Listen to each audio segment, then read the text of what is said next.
3 foot উচ্চতার কারণে ছোটবেলায় সার্কাসের দল কিনতে এসেছিল। লোকেরা হাসাহাসি করেছিল গণেশের উচ্চতা নিয়ে। তবে সব ব্যঙ্গের জবাব তিনি দিয়েছেন ডাক্তারি পাশ করে। তিনি ভারতের তথা বিশ্বের সবচেয়ে কম উচ্চতার একজন চিকিৎসক হিসেবে রেকর্ড করেছেন। তবে জানলে অবাক হবেন, ভালো নম্বর পেয়েও মেডিকেল কলেজে অ্যাডমিশন বাতিল হয়ে গিয়েছিল গণেশের।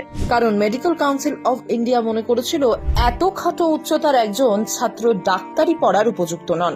জরুরি অবস্থায় রোগী সামলানো, অপারেশন থিয়েটারে দাঁড়িয়ে দীর্ঘক্ষণ কাজ করা, এসব নাকি তার পক্ষে সম্ভব হবে না। তাই মেধা ও যোগ্যতা থাকা সত্ত্বেও তাকে বাদ দেওয়া হয়েছিল।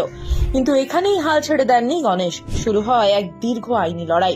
প্রথমে গুজরাট হাইকোর্টে গিয়ে তিনি হারেন, কিন্তু তিনি থেমে যাননি। সাহস আর অধ্যাবসায়কে সঙ্গে নিয়ে তিনি যান সুপ্রিম কোর্টে। অবশেষে 2018 সালে তিনি মামলায় জয়ী হন, আর তার ফলেই 2019 সালে ভাবনগর সরকারি মেডিকেল কলেজে ভর্তি হওয়ার সুযোগ পান। শুরু হয় নতুন সংগ্রাম। শরীরে সীমাবদ্ধতা থাকলেও মনের জোরে তিনি প্রমাণ করেন ডাক্তার হওয়ার ক্ষমতা তাঁর আছে। সহপাঠীরা তাকে সহযোগিতা করেছে, শিক্ষকেরা সমর্থন করেছেন। রোগীরাও প্রথমে অবাক হলেও তাঁর আত্মবিশ্বাসী ব্যবহার ও চিকিৎসক হিসেবে দক্ষতা দেখে আস্থা রাখতে শুরু করে। আজ তিনি MBBS পাশ করে ইন্টার্নশিপ করছেন। ভবিষ্যতে ডার্মাটোলজি নিয়ে পড়াশোনা করে গ্রামের মানুষের সেবা করার স্বপ্ন দেখছেন।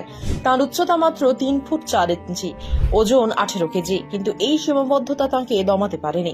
যেখানে একসময় সার্কাসে বিক্রি হওয়ার সম্ভাবনা ছিল, সেখানে আজ তিনি এক অনন্য রেকর্ডধারী চিকিৎসক। গণেশ বারাইয়ার জীবন আমাদের শেখায় উচ্চতা শরীরের নয়, উচ্চতা মনের। আর সেই উচ্চতা দিয়েই সম্ভব অসম্ভবকে জয় করা।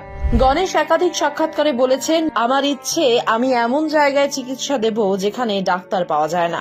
এভাবেই তিনি দেখিয়েছেন ডাক্তারি শুধু একটি পেশা নয়, এটি মানুষের প্রতি দায়িত্ব। গণেশের গল্প শুধু একটি ব্যক্তিগত সাফল্যের কাহিনী নয়, এটি প্রতিটি স্বপ্নবাজ তরুণের জন্য এক বড় শিক্ষা। জীবন যতই কঠিন হোক, সমাজ যতই ব্যঙ্গ করুক, আর যতই বাধা আসুক না কেন, মন যদি দৃঢ় থাকে তবে লক্ষ্য একদিন নিশ্চিতভাবে অর্জন করা যায়। যেখানে ছোটবেলায় সার্কাসের লোকেরা তাকে দেখানোর জিনিস ভাবত, সেখানে আজ তিনি একজন পূর্ণাঙ্গ ডাক্তার, লাখো মানুষের অনুপ্রেরণা।